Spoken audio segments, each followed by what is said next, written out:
Quand on aime, on ne compte pas. L'homme a le devoir de s'occuper de sa famille. Deux grands classiques. Malheureusement, aujourd'hui, la cherté de la vie et la multitude des dépenses obligent de nombreux couples à opter pour le partage des charges dans le foyer.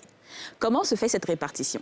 Faut-il couper la poire en deux? Est-ce une pratique acceptée par tout le monde? Mesdames et messieurs, ce sont aujourd'hui de nombreuses questions auxquelles nous essaierons de répondre du mieux que nous pouvons dans ce nouveau numéro des Femmes d'ici. Bonjour et bienvenue.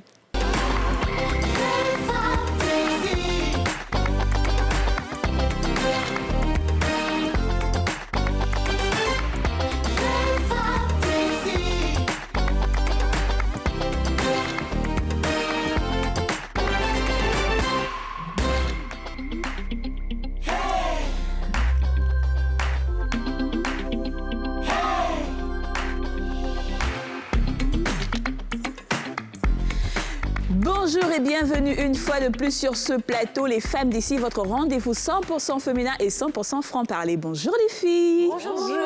Bonjour tout le monde. Bonjour. Dija, pardon. Bonjour Anan, bonjour Kazi. Comment allez-vous? Très bien. Ça va. Alors les filles, aujourd'hui le thème, c'est un thème, on va dire, assez délicat. On parle d'argent. L'argent, ça peut faire problème. toujours délicat. Autant c'est une bonne chose, autant c'est des problèmes, comme vous dites. Alors la question du jour, c'est doit-on couper la poire en deux au niveau des charges du foyer? Alors, est-ce que vous êtes d'avis que c'est l'homme qui doit payer plus, 50-50, ou parfois même peut-être la femme? On doit payer plus. L'homme doit payer plus. Déjà dit. Personnellement, je pense que dans un couple, déjà, à l'origine, l'homme s'occupait de la femme, de la famille et tout ça. C'est vrai qu'on évolue, que la vie est de plus en plus chère, mais il ne faut pas non plus demander de faire 50-50 tout de suite, quoi. Les charges fixes, par exemple le loyer, l'école des enfants, etc. L'homme prend ces charges-là pour lui, et puis la femme vient aider. Donc elle est plus en soutien plutôt que... 50-50, quoi. Voilà, on égale. Non, moi je suis d'avis, je pense qu'il faut se soutenir. Mais après, je trouve que par exemple, si tu lui donnes toutes les charges fixes, lui, votre loyer est 1 million, l'école de l'enfant un autre 1 million et tout, et après il s'en sort pas, il faut aussi ne pas vraiment étouffer l'homme et après ça crée encore d'autres soucis dans le couple. Ouais. Si tu vois que par exemple tu as la capacité de l'aider, et après, en fonction aussi de lui aussi son revenu, il faut déjà regarder s'il gagne plus que vous, et en fonction de ça, on essaie de se répartir les choses au fait. C'est un couple après. Moi, je suis plus ou moins d'accord avec vous deux, mais dans des situations exceptionnelles, je peux tout prendre en compte dans des situations exceptionnelles si le monsieur a des soucis. Mais de façon générale, je veux qu'il s'occupe des charges fixes. Et moi, je viens aider. C'est comme ça. On soutient point. Alors pour moi, vraiment, la question est plus complexe que ça. D'accord, je pense que je te rejoins un peu plus qu'Adi. Moi, j'ai toujours été féministe, ultra indépendante, je gère tout toute seule, je me débrouille. Mais je suis aussi en couple avec un homme qui a une culture africaine, donc qui estime que la plupart des charges lui incombent. Voilà. Alors, il aime aussi le fait que je sois active et indépendante et que je sois ambitieuse. Il s'en fiche que je sois femme d'intérieur ou pas. Du coup, j'ai l'impression de gagner un peu sur tous les tableaux. Donc moi, tout ça, ça m'arrange, évidemment. Bon, alors, blague à part, je pense aussi que c'est pas noir ou blanc. Ça dépend vraiment de la situation de chacun. Et surtout, je pense qu'il faut en discuter et tomber sur... Voilà. Et puis, il faut regarder aussi les acquis et vos objectifs. Si, par exemple, vous voulez acheter une voiture et toi, tu as déjà une voiture, ton mari n'a pas encore sa voiture. Après, si tu l'étouffes au point où il ne peut même pas c'est ça aussi. procurer des biens, vous voulez acheter une maison, il faut essayer de voir aussi sur quelle base vous commencez, parce qu'après, vous vous rencontrez. Il faut peut-être faire ça avant le mariage. Oui, bien sûr. Faut en parler, c'est clair. Ouais. Exactement. Bon, alors, nos avis, bien sûr, ils comptent, mais comme d'habitude, on s'intéresse aussi aux avis des Ivoiriens lambda. On a donc porté la question sur la place publique. Écoutez donc quelques opinions recueillies par Chaque Bleu. Un homme ne peut pas tout faire. Il peut payer la maison, mettre les enfants à l'école. Pour toi, la femme aussi, souvent, ça ne va pas. Tu peux l'aider. Ah, chérie, tiens ça. Il faut prendre pour compléter. C'est comme ça. Puisqu'on est mariés, le meilleur ou le pire. Bon, déjà que nous, les femmes, sommes à la maison. Bon, d'autres travaillent. Mais nous, on s'occupe de la maison, des travaux et tout. Et pense, moi, mon avis, je pense qu'on aide assez les hommes.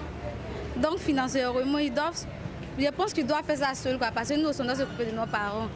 Voilà, s'ils nous marient, c'est que, bon, je pense qu'ils peuvent s'occuper de nous. Ou bien? Je suis pour. Bon, parce que l'homme ne peut pas tout faire. Il y a d'abord les enfants qui sont là, il y a la scolarité, il y a la popote, et aussi les imprévus. Donc, ça résume à ce dont on doit l'aider. pour que la cohésion soit plus dans le couple. Je suis contre partage de foyer. Quand tu vas prendre un enfant de quelqu'un là, c'est pour venir t'occuper d'elle. C'est pas elle qui doit s'occuper de toi. Quand tu partais tu partais payer ta caution de maison là, tu n'étais pas avec elle. Tu es parti seule. Donc tu dois assumer. Tu ne peux pas aller prendre l'enfant de quelqu'un pour l'envoyer chez toi pour dire qu'il faut payer l'eau. Tu payes l'eau, je paye courant. Tu payes courant, je paye maison. Tu payes maison, je paye manger. Pourquoi? Ça n'est pas chez nous là, ça ne se fait pas. J'adore. C'est incroyable, la maman. Elle n'est pas prête, quoi. Elle n'est pas prête pour quelqu'un. Franchement, alors les avis vont toujours être mitigés, hein, parce que je pense que c'est une question de personnalité. Ce qui est drôle, c'est que quand même, elle a dit, et je pense que c'est la question transversale, hein, c'est chez nous, ça ne se fait pas. Oui. C'est genre, c'est culturel. Ouais, c'est ça, exactement. Même si je pense que les choses sont en train De changer avec le d'évoluer. temps, mais voilà, il y a beaucoup. Oui, et puis surtout, je voulais revenir sur le point des femmes au foyer qui disent que oui, moi je suis femme au foyer, donc je ne peux pas contribuer. Mais justement, tu dois donner une valeur à cette contribution. Quand le monsieur, maintenant, il rentre chez lui, sa maison est parfaite, les enfants sont bien éduqués parce que tu es à la maison, ben ça, c'est une contribution qui coûte. Parce que tu lui proposes, par exemple, si tu devais payer 2 nounous et puis quelqu'un pour s'occuper des enfants, pour leur faire leurs exercices, ben, tu te retrouves à un truc de 200 000. Donc, tu lui dis que ça, c'est ton apport. Ça, c'est ta contribution. Que tu es en train de contribuer. Donc, il faut lui donner une valeur. Hein. Exactement. Eh ben, on va en savoir davantage avec nos invités. Nous avons aujourd'hui un couple, et à l'instar d'autres couples, ils ont opté pour un mode de gestion des finances qui marche très bien. Et ils ont souhaité le partager avec nous, pardon. Monsieur et Madame Aké, d'un côté, nous avons aussi un thérapeute de couple qui souhaiterait partager avec nous des tips et astuces afin de mieux gérer ses finances dans le couple. Monsieur Jean-François Monsieur Jean-François Yoman.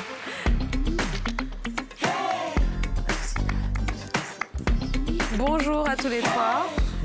Bienvenue sur le plateau des femmes d'ici. Merci à vous d'avoir accepté notre invitation. Alors, je vais commencer peut-être par vous, Karel et César. Alors, vous êtes en couple depuis combien de temps? Depuis pratiquement 2 ans. 2 ans, c'est une durée conséquente. Vous avez un système, on imagine, de gestion des finances. C'est quoi ce système et est-ce que ça fonctionne? C'est comme vous voulez. Peut-être, Karel, vous voulez commencer? Bon, nous particulièrement, on a notre système de gestion. Ça fait pratiquement 6 ans que nous sommes ensemble, mais 2 ans que nous sommes mariés. Ah d'accord, mais quand même ça fait 6 ans, donc ça fait beaucoup plus longtemps que ça. D'accord. Voilà. Donc, avant, monsieur gérait tout, parce que j'avais pas encore de boulot. Voilà, il gérait tout. Quand je dis tout, c'est tout, y compris moi et les enfants et tout. Et lorsque j'ai commencé à travailler, j'ai décidé de l'aider dans les charges. Donc, il y a des charges que j'ai par rapport à ce que je gagnais, que j'ai prises. Voilà. Sinon, rien n'a été imposé. Mais je crois que depuis lors, tout fonctionne bien. Ça va? Oui, ça va. Est-ce que c'est... Avant de vous marier, vous en avez parlé, par exemple, on va se marier, on aura des charges fixes, on aura plein de trucs. Comment est-ce qu'on s'organise? Est-ce que ça, c'est des questions que vous avez évoquées pendant votre vie concubine, si tu peux le dire ainsi? Ok, moi je dirais que d'abord, je prie toujours le bon Dieu quand je vis en couple avec quelqu'un. Et depuis que nous sommes connus, je prie Dieu pour que chaque fois, je prenne toutes les charges en main. Prier Dieu pour que je prenne les charges en main, c'est prier Dieu aussi pour que j'ai assez d'argent. C'est ça. Voilà. Ça me ferait vraiment plaisir si aujourd'hui, j'ai beaucoup d'argent. Voilà. Donc ça veut dire que ce n'est pas des choses qu'on planifie. Moi, je ne dis pas que je suis en couple avec quelqu'un d'abord pour qu'on puisse planifier. Je dis que quand on va se marier, quand on sera ensemble, voilà ce qu'on va faire. Mais on s'est dit que quoi? Nous sommes tous jeunes. On s'est dit qu'il arrive un moment de la vie et les moyens que nous cherchons, sincèrement, ce n'est pas ce que forcément nous avons. Donc, il est vraiment nécessaire qu'on puisse planifier. Voilà. Sinon, s'il y avait assez d'argent, sincèrement, la question ne poserait pas. C'est par manque de moyens. C'est ça. Et puis nos ambitions aussi. Oui, bien sûr. Et puis le futur. On s'est dit que voilà comment on doit faire, voilà comment nous devons faire, voilà comment nous devons faire. Voilà de quoi est venue l'idée de tout planifier maintenant. D'accord. Voilà. Et la question ne se poserait pas parce que culturellement, ou parce que le principe pour vous, c'est que c'est à vous de couvrir les charges, c'est ça? Normalement, si vous aviez les moyens de le faire. Normalement, je me dirais que si j'avais les moyens, ma femme ne toucherait à rien. D'accord, ça c'est bien, parce que si vous avez les moyens, vous ne voulez pas qu'elle contribue à même pas 1 centime, rien. Non, je ne lui imposerai pas. C'est elle ouais. peut-être qui dira Oui, comme c'est elle elle, me je voulais dire, dit que exactement. je fais ça, je fais. D'accord. Monsieur Yoman, je suppose que vous êtes habitué à ce genre de situation. Hein. Vous Exactement. recevez tout le temps des personnes qui sont sûrement confrontées à ce genre de situation. Qu'est-ce que vous dites aux personnes qui, aujourd'hui, n'arrivent pas forcément à gérer les finances dans leur foyer? Je leur dirais déjà que ça fait partie du top 10 des problèmes auxquels sont confrontés Dit numéro un même. Et dans ce top 10-là, l'argent vient en 3e position. D'accord. Le sexe en 1re position, au milieu, l'éducation des enfants. Ok. À la vérité, l'argent occupe vraiment une place importante, une place de choix. Et les couples devraient pouvoir en parler, devraient pouvoir en discuter. Mais le contexte dans lequel les relations se font, avec toute l'adrénaline, la dopamine et tout ça qui sont libérés, Exact. on a le sentiment que l'amour suffira pour gérer le C'est quotidien. vrai. On ne vit pas On n'a C'est pas une- une approche réaliste. C'est une erreur qui est vraiment grave, puisque finalement, on va se rendre compte qu'on ne vit pas d'amour Et d'eau fraîche. et d'eau fraîche. C'est exactement ce que j'allais dire. Donc, en général, quand nous recevons les couples, on fait vite, en fait, de les mettre à l'aise eux-mêmes par rapport à cette difficulté-là. Il faut qu'on accepte que c'est une difficulté qui est normale. Ensuite, quand on a accepté, on n'est plus dans le déni, alors on va essayer de poser un diagnostic. On va essayer de voir dans le couple lequel d'entre les deux, en fait, correspond à la source du problème. En fait, le problème, ce n'est pas l'argent, c'est le rapport à l'argent qui pose problème. Donc, on va regarder, on va se rendre compte qu'en général, il y a 4 personnalités dans le couple en rapport avec l'argent. Il y a le radin. Donc, le radin, c'est... Vous dites Dieu nous en le épargne. radin ou la radine? Bon, enfin, le radin ou la radine, on va dire ça comme ça. Non, je voulais juste être Donc, sûre. on le sait toutes et tous autour de cette table que c'est vraiment quelqu'un qui a vraiment du mal à dépenser. C'est ça. OK? Il y a le dépensier ou la dépensière compulsive. Oui. Donc, ça aussi, c'est... DJ a fait comme ça. C'est nous autres, là. Il y a un truc à la mode. Il faut, enfin, pour elle, en fait, ou pour lui, dépenser est un moyen de se soigner ou de se déstresser. Ah, c'est compulsif, quoi. On entend des personnes nous dire, par exemple, quand ça ne va pas avec mon époux, il faut que je fasse du shopping. par Ah, exemple. d'accord. Et puis, il y a une troisième catégorie qu'on appelle l'économe de nature. C'est-à-dire, c'est une personne qui a naturellement des prédispositions à la gestion financière. Exactement. Et puis, l'exigeant de la qualité, qui est la 4e personne. C'est-à-dire que, par exemple, si elle devait acheter ça, c'est moi, ce bug, peut-être qu'il faudra acheter un bug d'une certaine Voilà. classe. OK? Exactement. Donc, parmi ces 4-là, rapidement, les réactions sont comme celles que nous avons sur le plateau. Dans le couple, tout de suite, monsieur va dire, c'est elle. Ouais. Elle va dire, c'est lui. Et à partir de ce moment-là, spécifiquement, on sait d'où vient le problème et on va confier la responsabilité de la gestion du ménage à celui d'entre les deux qui est le plus économe. Ouais. Pas au radin parce qu'on ne peut pas réaliser grand-chose. Mais là, vous Bien à parlez de la dépenser. gestion des finances, pas forcément de à qui incombe telle charge ou pas. Déjà là, à ça. partir du moment où on sait d'où vient le problème, là, on va se poser la deuxième question de savoir quels sont vos revenus. Ça, c'est la deuxième question. D'accord. Parce que s'il y a un problème d'argent, ça veut bien dire qu'il y a de l'argent. C'est ça. Si on a compris d'où vient le problème, on cherche à savoir maintenant les sources de revenus. Et on va se rendre compte, par exemple, que ces sources de revenus-là peuvent être plus importantes chez l'homme ou chez la femme. La troisième question qu'on va poser en thérapie, c'est, par exemple, quel est le choix que vous avez fait vous-même par rapport à vos finances personnelles. On va faire une séquence, en fait. C'est-à-dire que le couple ne sera plus accompagné ensemble, mais d'une façon solitaire. C'est-à-dire, si vous étiez seul et que vous n'aviez pas quelqu'un pour vous accompagner, comment vous auriez géré vos finances?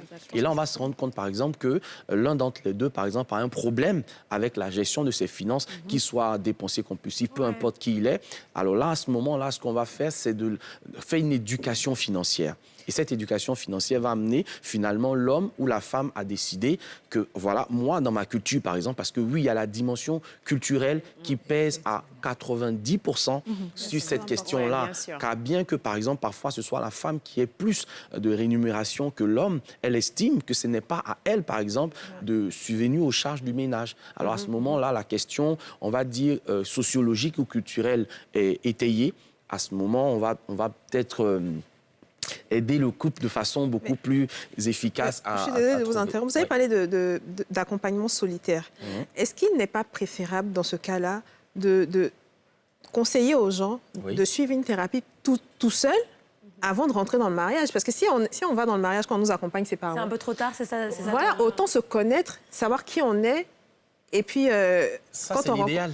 Ça, c'est l'idéal, mais la vérité, c'est pas toujours le cas. Donc, ce qu'on fait en réalité, c'est que nous, dans la spécialité qu'on a, on accompagne vraiment les prétendants au mariage. D'accord. On va les outiller, non pas seulement sur les finances, hein, on va les outiller même d'un point de vue de la question de droit, dans le choix du régime matrimonial. Enfin, ils vont prendre conscience de la portée et de l'impact de l'engagement dans lequel ils décident d'entrer. Là moi, je commence à être stressée parce qu'il y a trop d'informations, il y a beaucoup de points. Et du coup, je pense que ça enlève un peu de la magie du mariage, non? Non, du tout. mais Moi, pas je du pense tout. que Moi, c'est je pense que quand c'est nécessaire. bien ficelé, Et quand c'est même, bien oui. fait, au contraire, tu es content d'être avec la personne, tu Exactement. découvres qui tu es réellement, parce que comme tu disais tout à l'heure, est-ce qu'il ne faut pas faire cet accompagnement-là avant de se marier? Mais non, souvent tu ne te connais même pas avant de rencontrer une autre personne. Hein. C'est quand tu rencontres une personne qui a un comportement ou une attitude différente de la tienne que tu sais vraiment qui tu es. Et c'est pour ça qu'on a vraiment adoré ce couple-là, parce que effectivement, César et Karel ont vu un coach pour vraiment essayer de comprendre leurs finances avant même de se marier. Oui. Et au cours de leur mariage, c'est comme ça qu'ils ont pu vraiment mettre ça en place. Et moi, je trouve Ils ont dit qu'ils avaient c'est fait à des féliciter. formations même. Alors oui, parlez-nous plus Exactement. dans le détail de cette expérience avec un coach. Bon, il faut dire que ce n'est pas seulement la formation sur les finances que nous avons fait, parce qu'un coach, c'est tout un package. Voilà. Il y a aussi la gestion des conflits dans le couple, voilà, qui gère. Donc, l'argent pourrait être à la base des conflits dans le couple. Voilà, donc on consulte les coachs pour plusieurs raisons. Voilà. Tant que le couple ne va pas, on va voir un coach pour que le couple aille bien. On privilégie plus l'épanouissement du couple. C'est pour ça que nous allons voir un coach. Il n'y a pas une petite dépendance quelque part? Si dès qu'il y a un souci, on voit un coach. Il n'y a pas de dépendance. Il n'y a pas de dépendance. Je dirais plutôt que c'est ce qu'on doit faire, parce que c'est comme une personne malade. Il faut voir un coach. Il faut voir un médecin plutôt, n'est-ce pas? Quand un bobo, tu vois un médecin. C'est lui seul qui est habilité à te donner les soins adéquats. Donc c'est comme ça aussi qu'on devait faire pour les couples. Pour le mariage, c'est pour ça que nous visitons beaucoup les coachs. Voilà, le coach. On n'a pas trop de coachs, on a un seul coach. Est-ce que c'est un processus qui s'inscrit dans la durée, ou est-ce que vous avez fini cet apprentissage, cette éducation financière, et que maintenant vous êtes arrivé à un système qui fonctionne et que vous n'avez plus besoin finalement de l'intervention d'un spécialiste? Oui. Ou est-ce que c'est des étapes de votre vie qui engagent si nous allons voir un coach, c'est plus pour le même problème. C'est plutôt pour un autre problème. Donc ça veut dire que le problème est réglé. Voilà. Ça veut dire que désormais, on sait comment se tenir quand il y a un problème qui tend vers les finances, un problème qui tend vers peut-être les bagarres, qui tend vers, en tout cas, divers problèmes à son module. Voilà. C'est comme ça que les choses se passent. Et pour vous, ça n'a jamais été tabou la question de l'aide thérapeutique, entre guillemets, c'est pas quelque chose... C'était pas une question qui était un peu sensible? Non, il faut dire qu'avant, dans le temps, peut-être que ça existait. Enfin, ça existait parce que, tu sais, quand tu es là et puis tu as les poches vides, et puis on te demande 100 000, tu dis, souvent tu t'énerves, hein. Ça arrive souvent. J'ai tu sais qu'il n'y a pas l'argent, c'est quoi ça? Donc souvent ça arrive. Donc on a dit quoi, il ne faut pas que ces gens de trucs arrivent, même quand tu n'as pas l'argent, que ta femme, tu veux savoir qu'elle a besoin de quelque chose, il faudrait que vous en parliez. Voilà, donc voilà. C'est pas pour demander est-ce que c'est nécessaire, est-ce que c'est urgent, tout ça, c'est ça? Quand vous parlez des besoins en cas de poche vide, par exemple, c'est pas pour juger de la qualité. Est-ce que tu as besoin de ça maintenant, là? Non, même pas maintenant. On sait que l'homme, là, quand tu n'as pas l'argent et qu'on te demande l'argent, ça te fatigue. Oui. Mais coach, est-ce que vous, aujourd'hui, si une femme dit « moi, je ne peux pas aider mon époux dans une charge parce que c'est ma culture, mes parents m'ont éduqué comme ça », c'est pas de sa faute. Elle, là, on ne peut rien faire pour elle, comme la dame qu'on a vue tout à l'heure. Qu'est-ce que vous allez lui dire? Déjà, dans la structure de sa phrase, ça s'appelle des pensées limitantes. Je ne peux pas. Donc c'est un blocage ou je ne veux pas. C'est un blocage. Il faut aller rechercher en fait les causes de ce blocage. Et en général, dans un travail d'accompagnement, on est sur un module de 10 séances à peu près. On va faire un travail en profondeur avec des outils de diagnostic qui vont permettre à cette femme de se rendre compte qu'en la réalité, ce sont les pesanteurs sociales, par exemple ce qu'on appelle l'arrière-plan familial. Si elle a évolué dans un cercle familial dans lequel elle a eu un père castrateur qui, à la vérité, gérait tout. Vous connaissez la théorie du canard sur l'eau? On voit le canard bouger comme ça, mais en fait, en dessous...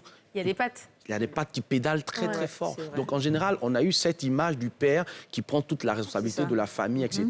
Mais après, on ne s'interroge pas pourquoi les pères, ils meurent plus tôt que les mamans. Ah bon? Non, mais c'est Mais, je pense que c'est pas bien sûr, des études ont été menées et montrent qu'effectivement, C'est parce ce qu'ils sont ont les trop charges. dépensé, en C'est pas fait. qu'on voit ça Exactement, comme un le niveau acquis, de mais stress, effectivement, se est transforme en important. accident vasculaire cérébral. Ouais. Donc, il ne faut pas imaginer que le père, il fait tout et donc ça veut dire qu'il peut tout C'est ce faire. qu'il doit faire ou c'est ce qu'il Et doit- après, Non. quand tu parlais même des pédales, désolé quand vous parliez des pédales, j'ai même pensé à les pédales étant la femme. Parce que Oui. très souvent dans nos sociétés, on montre que c'est le père qui se charge de tout et qui fait les choses. Mais ça en se dessous. trouve que déjà, peut-être dans la chambre, la dame a donné sa contribution. La dame contribue dans le foyer, elle s'occupe des enfants, elle fait plein d'autres choses, mais qui ne sont pas mises en lumière. Et donc, c'est de aussi penser à quel exemple on montre à nos filles. enfants. Comment est-ce qu'on montre notre valeur dans le couple aussi? Exactement, et justement cette dimension culturelle que vous évoquez tous est centrale.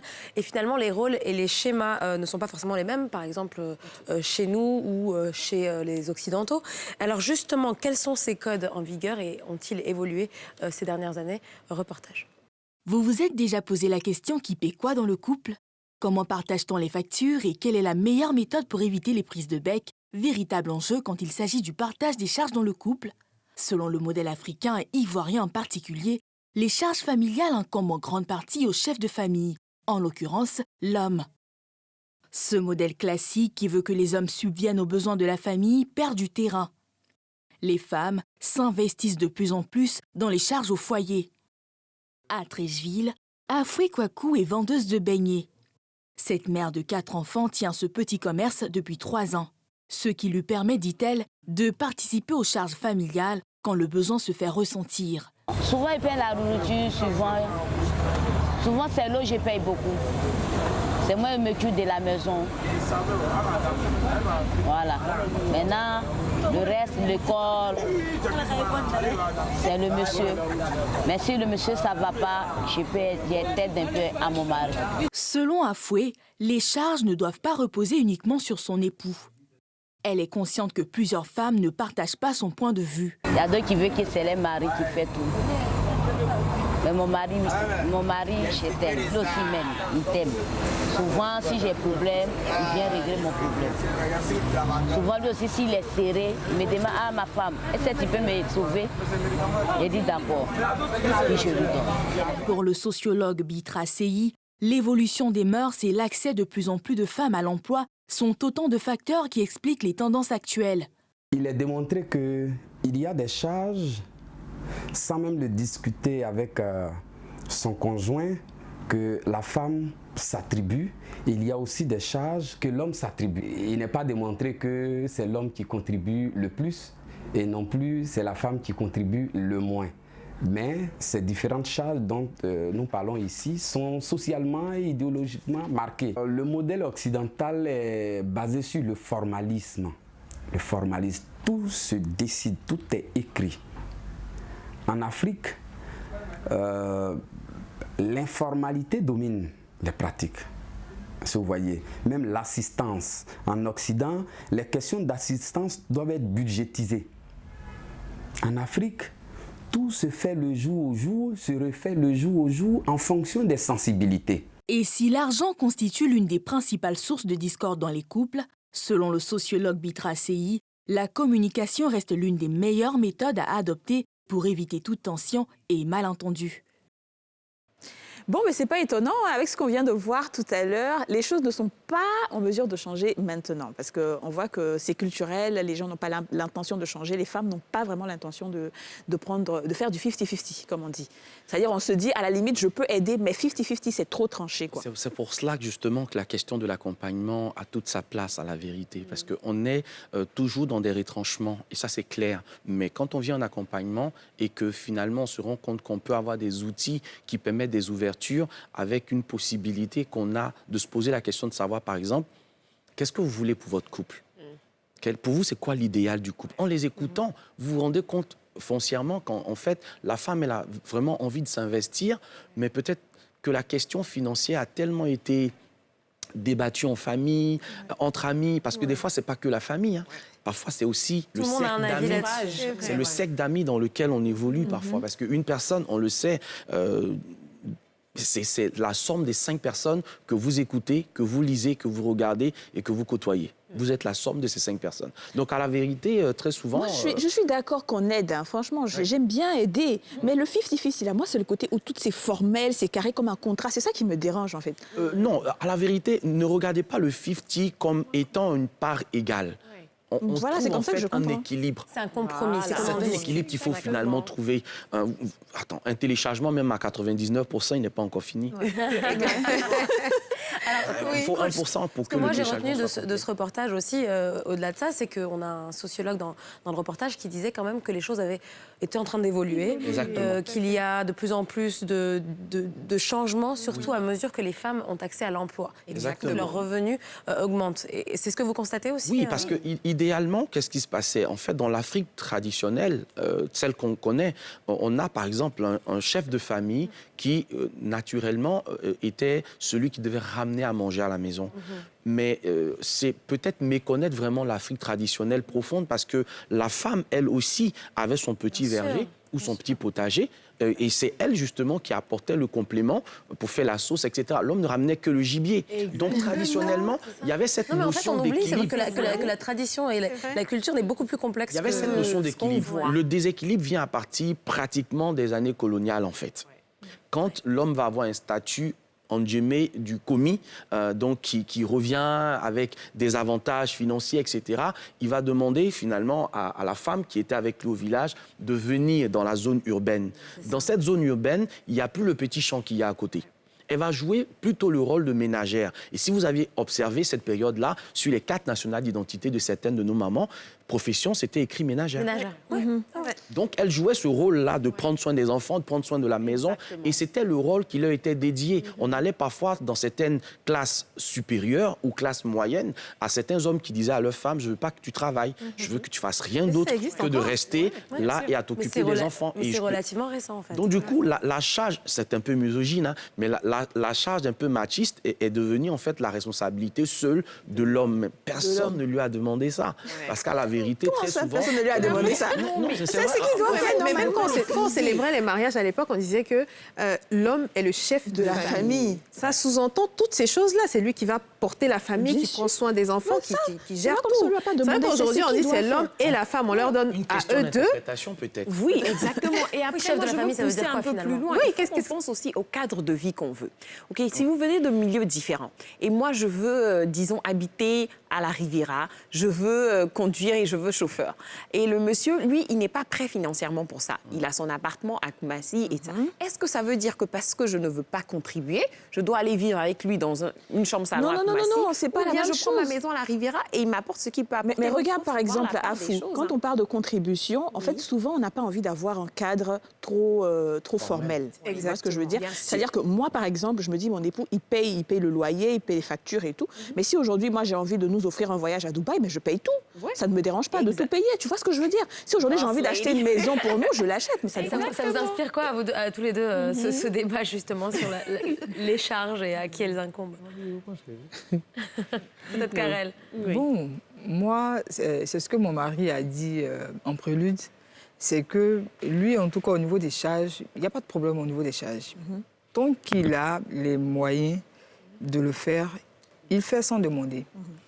Mon mari ne m'a jamais demandé de prendre telle ou telle chose en charge. Voilà, c'est ça. C'est moi-même qui ai décidé de l'accompagner, de l'aider.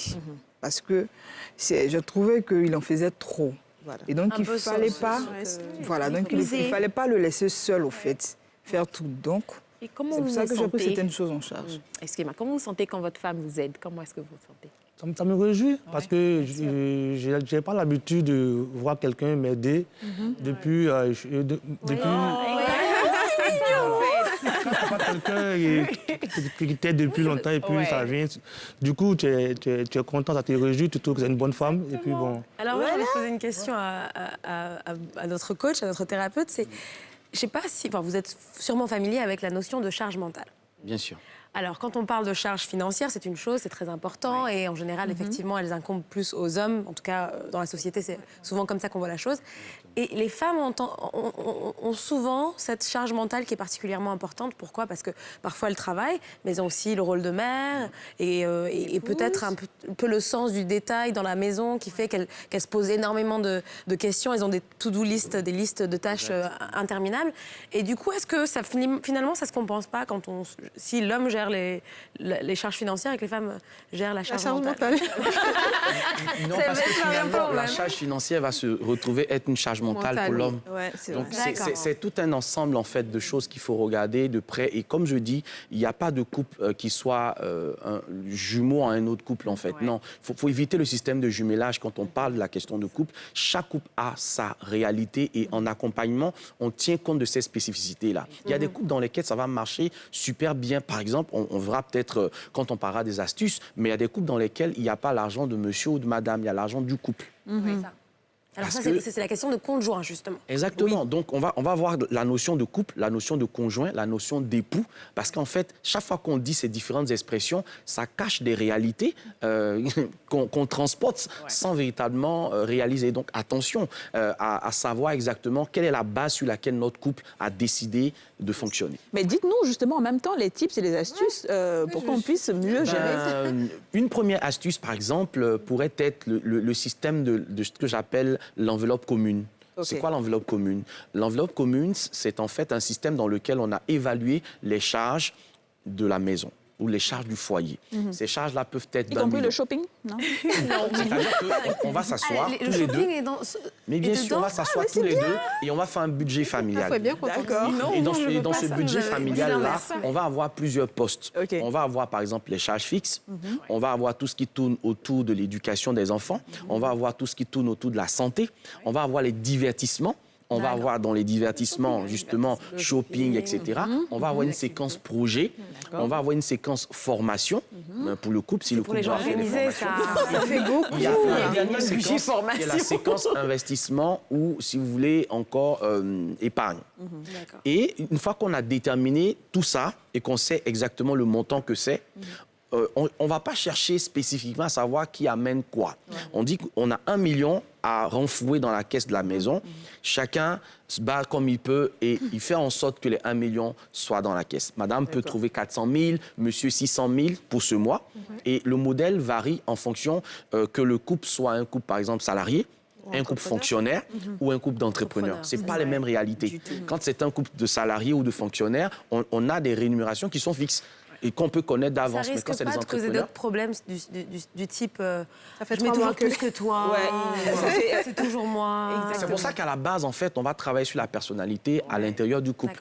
Il faut arriver à un stade où on comprend qu'on est un couple, donc on est une unité, en fait. Et c'est dans cette unité que nous formons, nous donnons naissance à une entité qui s'appelle le couple.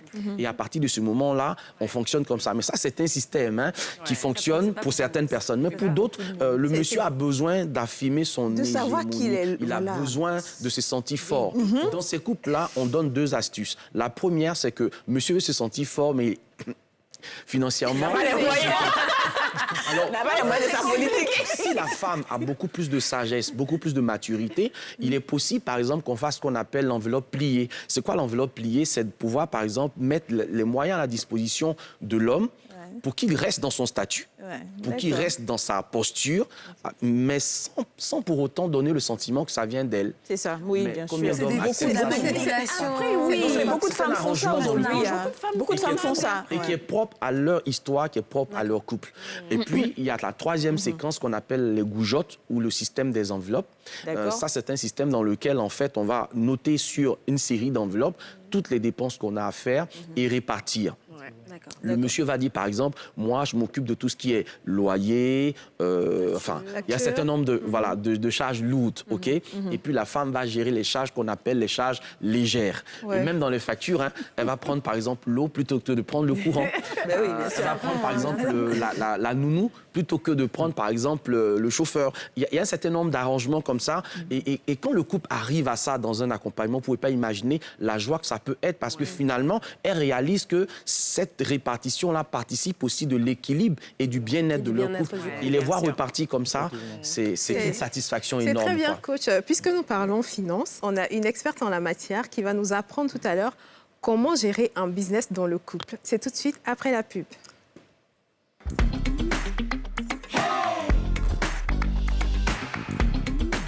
Bienvenue si vous nous rejoignez. Aujourd'hui, nous parlons de la répartition des charges dans le couple. Et maintenant, Afou, notre spécialiste en finance, nous dira comment gérer un business à deux.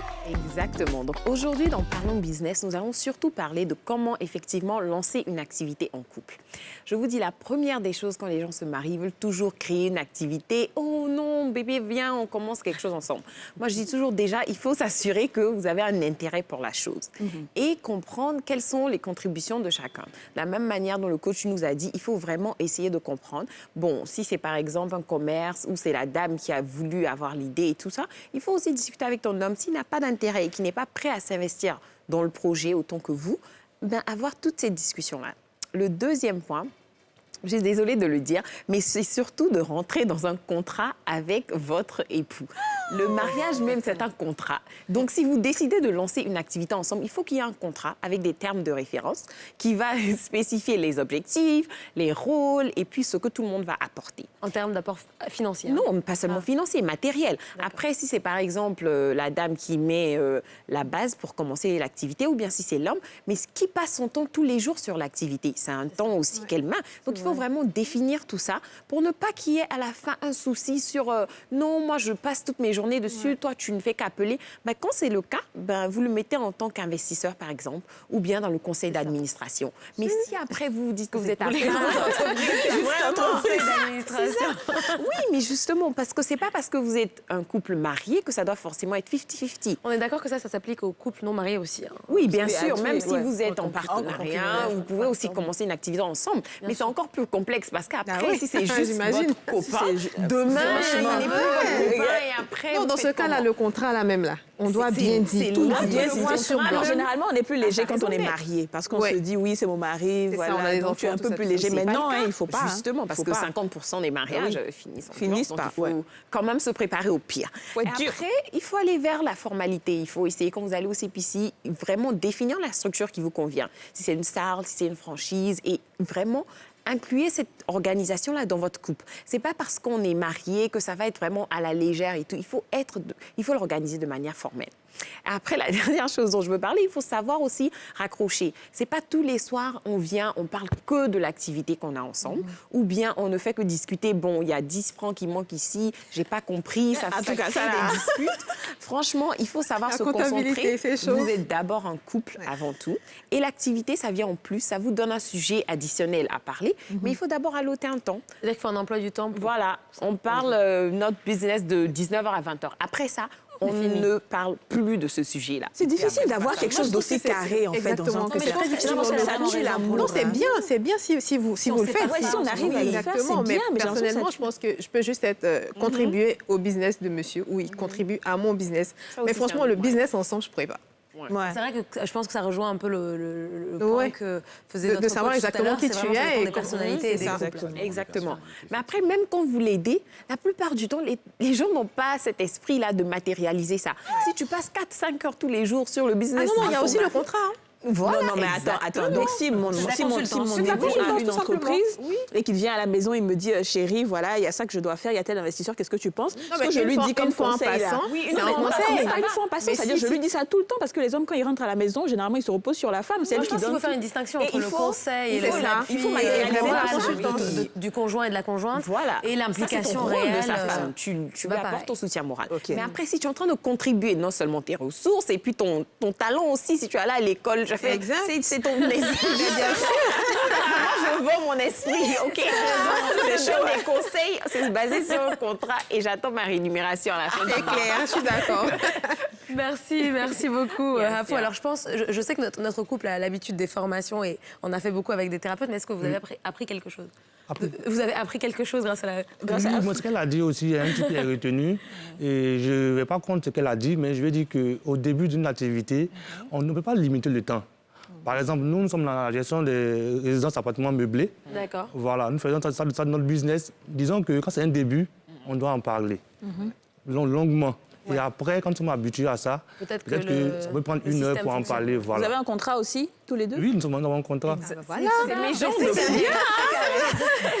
merci à tous les deux d'avoir participé à cette émission. Merci beaucoup. Et à vous également d'avoir partagé votre expertise avec nous. Alors, on a entendu un peu les expériences de couple, ce que les couples doivent mettre en pratique également quand ils veulent monter un business ensemble. Mais alors justement, que se passe-t-il quand l'équation est différente et qu'on est célibataire, que l'on est seul avec des enfants à charge? Tour d'horizon des réalités des mères célibataires ivoiriennes. On regarde. Ça fait 10 ans que moi et puis mon mari, on s'est séparés. On a eu 3 enfants. Mais comme à cause de la situation de village, je ne peux pas rester comme ça. Je suis obligée de venir à Abidjan pour venir me chercher. Je suis venue, c'est activité de ATK. Je vends de l'ATK, mais ATK, là, ça ne m'appartient pas. Je vends pour quelqu'un. La personne me paye 30 000 francs par mois. C'est dans ça, un peu, pour s'occuper de mes enfants. C'est dans ça que je vis. Ce que j'aimerais dire à mes camarades, c'est pas si garçon on cherche l'argent, c'est pas dans garçon on vit. Moi en tout cas je ne vis pas dans le salaire des garçons, mais je me bats pour chercher mon argent. Depuis 2015, c'est ce que je fais pour m'occuper de mon premier garçon. Bon, je me débrouille pas mal. J'arrive à me sortir. Ça ne me fatigue pas. Le contrat même, ça m'arrange. Parce que être avec un garçon qui n'arrive pas à s'occuper de toi, en tant que tu te débrouilles, tu peux t'occuper de tes enfants sans problème, sans que quelqu'un te dise non, qu'il y a ça, il n'y a pas ça, il n'y a pas ça. Ou bien tu vas aller tendre la main à un garçon et puis il va te parler mal. Je préfère faire ça pour m'occuper de mes enfants. Ce que j'aimerais dire à ces femmes-là, elles n'ont qu'à apprendre à se battre, de ne pas compter sur les garçons. Alors là, les filles, je pense que c'est une autre paire de manches. Et ce que je constate, c'est que généralement, nous, les femmes, nous sommes battantes, on se prend en charge quand on est seul. Oui. Mais quand on a un homme, on a envie que l'homme, en fait, s'occupe de nous. Oui. C'est notre nature, c'est comme ça. Parce que cette dame-là, elle dit que c'était avec... C'est la nature, tu penses, ou est-ce que c'est la nature de beaucoup de société? C'est la nature de beaucoup de femmes. Parce que cette femme-là qui dit aujourd'hui, dans le reportage, être avec un homme qui ne peut pas s'occuper de toi, ça ne sert à rien. Il vaut mieux être seul. Oui, il vaut mieux être seul. Mal accompagnée. On est d'accord. Et elle s'occupe d'elle-même quand elle est seule. J'ai bien aimé un truc qu'elle a dit. Il faut dire aux femmes d'arrêter de compter sur les hommes. Quand tu fais ton propre argent, là, quand tu dépenses, là, le goût des ça. mais c'est tellement beau. Mais pour le coup, j'ai envie de te dire, Dija, je pense que ça s'applique aussi au foyer, même au couple. C'est-à-dire que, oui, tu veux que le mari soit présent et qu'il gère ta famille, tu veux quelqu'un de responsable, on est d'accord. Mais moi, je pense qu'il faut quand même qu'on évolue dans les mentalités et qu'on ne soit pas toujours à penser, surtout quand on est quelqu'un qui gagne bien sa vie, qui a vraiment une activité et qu'on est, par exemple, boss lady, vraiment tous les jours, on dirige des personnes, on peut un peu se défaire de ces schémas et se dire... Bien sûr. La question, voilà, c'est ce qu'on a dit tout à l'heure. C'est-à-dire qu'on ne rentre pas dans un cadre formel où, genre, aujourd'hui, si je n'ai pas payé la facture, le monsieur ne va pas payer la facture. Non, mais ce que je veux dire, c'est qu'elle a dit aujourd'hui, j'ai envie de nous offrir des vacances, je vais faire avec ça. Ça, c'est qu'elle dit. Mais je parle de beaucoup de personnes qui gagnent beaucoup d'argent et qui ne veulent même le petit cadeau, la vont pas. Mais non, mais elles estiment que c'est pas leur rôle, en fait. Même si c'est pas leur rôle. Ça, c'est quand tu restes dans l'histoire de rôle, en fait. Exactement. Mais franchement, je pense qu'il y a un changement de mentalité qui se passe. Parce que, en tout cas, dans mon entourage et les femmes que je vois, et comme je dis, on est toutes indépendantes, autonomes et vraiment battantes et très ambitieuses. Et donc, après, tu te mets dans un certain cadre de vie que tu ne veux pas réduire, soi-disant, parce que ton homme est censé s'occuper de toi. Et donc, si tu veux voyager à Dubaï et voyager en première classe, si ton homme a payé le billet éco, tu vous fais upgrade et vous allez en business class et puis après, vous partez. Maintenant, après, si l'homme aussi il veut te faire plaisir... d'autres moyens de transport un peu moins chauds. Oui, bien sûr. Non, mais c'est exemple. Si je paye son tu fais le taxi. Mais maintenant, je trouve que c'est justement ce qu'on dit. Avant, les femmes le faisaient, mais c'était vraiment derrière le mari parce qu'on veut montrer que c'est lui l'homme. Mais maintenant, ils le font et encore plus ouvertement. Hein. On va au restaurant. Ah, je t'offre aujourd'hui, c'est moi qui paye. C'est moins tabou. Et puis, il faut dire qu'aujourd'hui, les hommes aiment les femmes qui les aident. Comme le monsieur a dit tout à l'heure, ça fait plaisir, ils sont contents. Il y a un petit paradoxe quand même quelque part. Ils aiment les femmes qui les aident, mais quand les femmes commencent à parler de féminisme, là, tout de suite. Ah oui, c'est ça. Mais j'ai envie de te dire, le 2 poids 2 mesures, là, ça s'applique autant aux hommes qu'aux femmes. C'est-à-dire que nous aussi, on a un peu ce côté-là où il y a des choses qui nous arrangent dans le féminisme, d'autres moins. C'est-à-dire qu'on veut être super ambitieuse, mais bon, bien sûr, il a qu'à être galant, bien sûr, c'est lui qui a fait ça. Mais les deux ne s'opposent pas. On peut être féministe et vouloir un homme galant. En fait, ce que je veux dire, c'est qu'il y a... mais je veux mes fleurs, je veux que tu m'ouvres la porte. Donc, c'est un peu plus nuancé que... Oui, c'est beaucoup plus nuancé. Il ne faut pas que les gens voient ça en blanc ou noir. C'est surtout une question de mentalité et aussi d'évoluer avec le temps. Et de personnalité aussi. Et de personnalité. D'accord, les filles, aujourd'hui, c'est mercredi, vous le savez, et comme tous les mercredis, c'est le jour du marché chez les femmes d'ici. On aura notre traditionnel bon panier tout à l'heure. Vous connaissez déjà le rituel. Il va falloir deviner ce que nous avons dans le panier. D'accord? Et celle qui sera le plus proche de la réponse repartira avec le panier. On aime cadeau. Oui. Allez, enfin, j'ai gagné, j'attends le panier. Il faut juste que ce soit emballé. C'est ça. C'est tout. Le panier, est-ce qu'on peut avoir le panier, s'il vous plaît?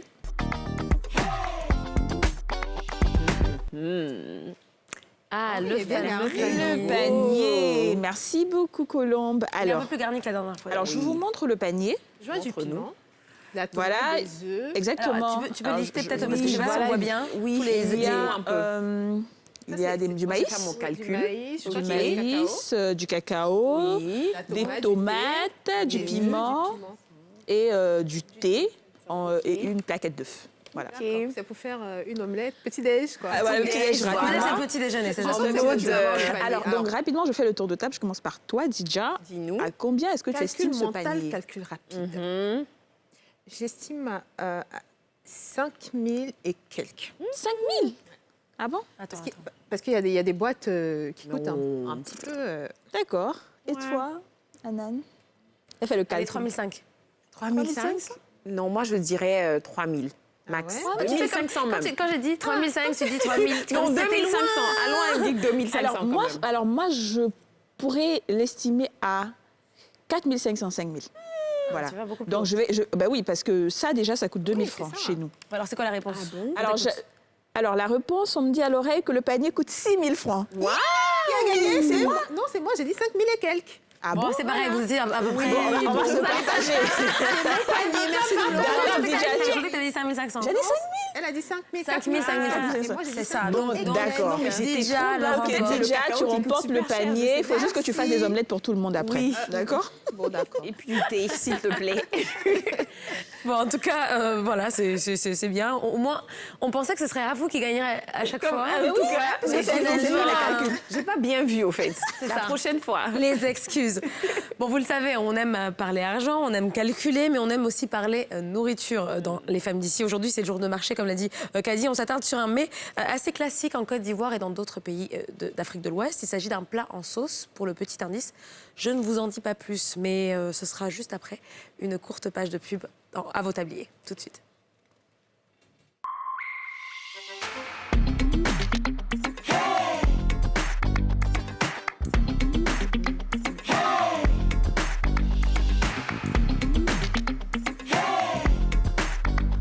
Bienvenue à vous si vous nous rejoignez dans la toute dernière partie des Femmes d'ici. On parle d'un plat typiquement ivoirien. Il s'agit d'un plat en sauce, je le disais tout à l'heure. J'espère que vous avez deviné le plat en question. C'est un plat que j'aime beaucoup personnellement, mais que Kadi, elle, n'aime pas du tout. Il s'agit, peut-être que vous l'aurez deviné, du placali. Alors c'est un plat qu'on mange à toutes les sauces, littéralement. Sauce aubergine, sauce gombo, sauce claire, bref, on a beaucoup de choix. Et on regarde tout de suite ce petit reportage sur le placali. Bonjour, bienvenue au Placali à bourré de Tanti Mondele by Niki. Suivez-moi.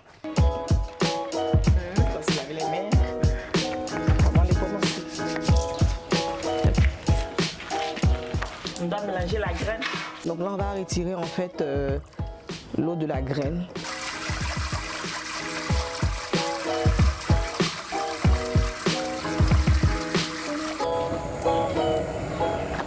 C'est déjà lavé au préalable. Souvent, on le fait la veille ou le matin, très tôt, à 4 h du matin. Ça, c'est le piment Sambon. Ça permettra à la sauce d'avoir une saveur. Bon, les connaisseurs savent. Hein?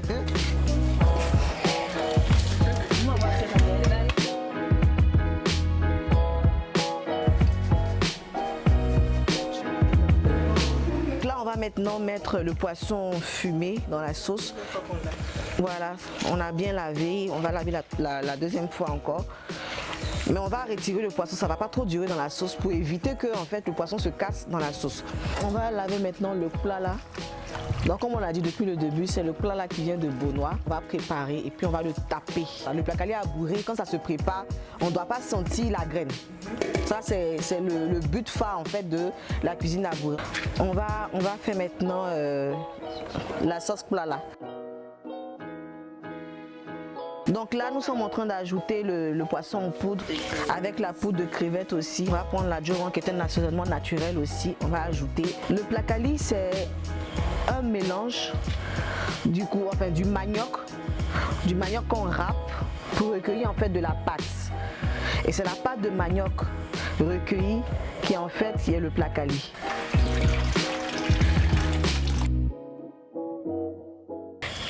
Alors, on va maintenant renverser le plat là. On a déjà mis les grains de potasse auparavant. On va laisser bouillir, on va fermer et puis laisser bouillir quelques minutes. Le djumble en fait, c'est du gombo séché pilé. Donc, qu'on a ici en Côte d'Ivoire.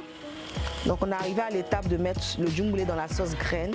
Alors là, ça, c'est du piment sec qui a été mixé.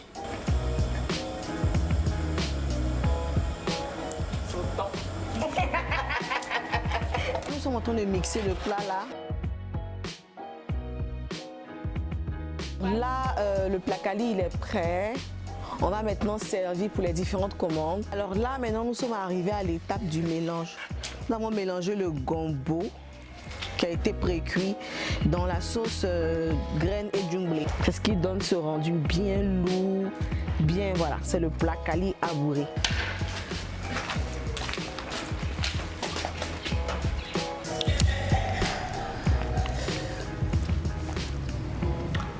C'est vrai que nous avons fait livrer les plats, mais nous aussi on a besoin de manger. C'est parfait. Les femmes d'ici, je vous invite. Bon, moi, on m'invite, en tout cas, j'ai envie d'aller, j'ai envie de courir. Non, merci. J'arrive.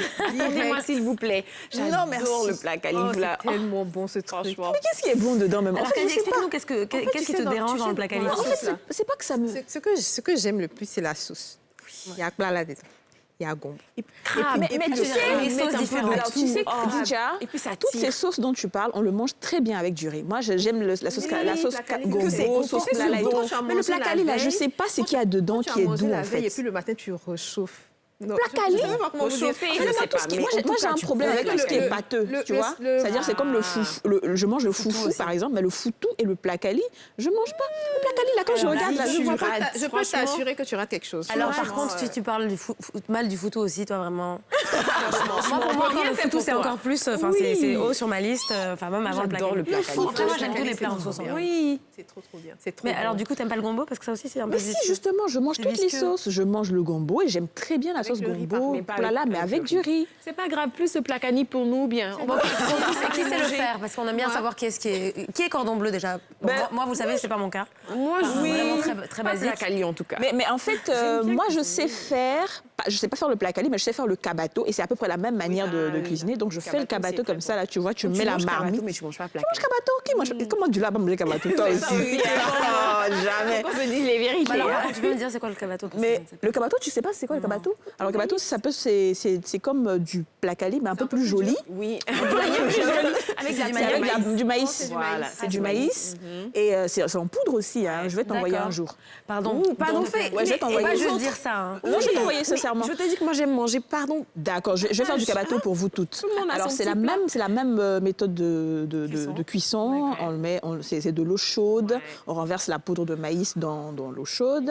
Ensuite tu prends on a deux petits, je sais pas comment, deux fers là qu'on met sur la marmite pour ne pas que la marmite bouge. Tu prends comment on appelle ça? C'est une sorte de pastule. C'est une sorte de pastule. On appelle le bois, mais voilà, dur fer.